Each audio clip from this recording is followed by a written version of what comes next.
ತಮಗೆ ಸವಾಲಾಗಿರುವ ರೈತರ ಸಾಲ ಮನ್ನಾ ಸಂಬಂಧ ಇವತ್ತು ಮುಖ್ಯಮಂತ್ರಿ ಕುಮಾರಸ್ವಾಮಿ ಸಹಕಾರಿ ಬ್ಯಾಂಕುಗಳ ಮತ್ತು ಅಪೆಕ್ಸ್ ಬ್ಯಾಂಕ್ನ ವ್ಯವಸ್ಥಾಪಕ ನಿರ್ದೇಶಕರು ಸಹಕಾರ ಇಲಾಖೆ ಅಧಿಕಾರಿಗಳ ಜೊತೆ ಸಭೆಯನ್ನ ನಡೆಸುತ್ತಾರೆ.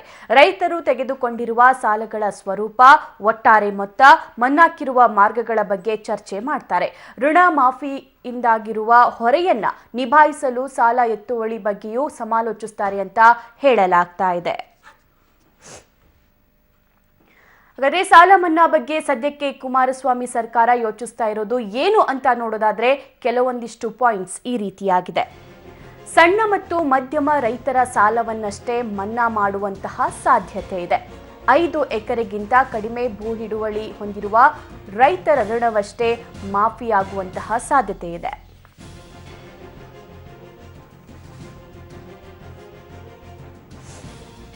ಇನ್ನು 2 ಲಕ್ಷ ರೂಪಾಯಿವರೆಗಷ್ಟೇ ಸಾಲ ಮನ್ನಾ ಮಾಡಬಹುದು ಅಂತ ಹೇಳಲಾಗ್ತಾ ಇದೆ.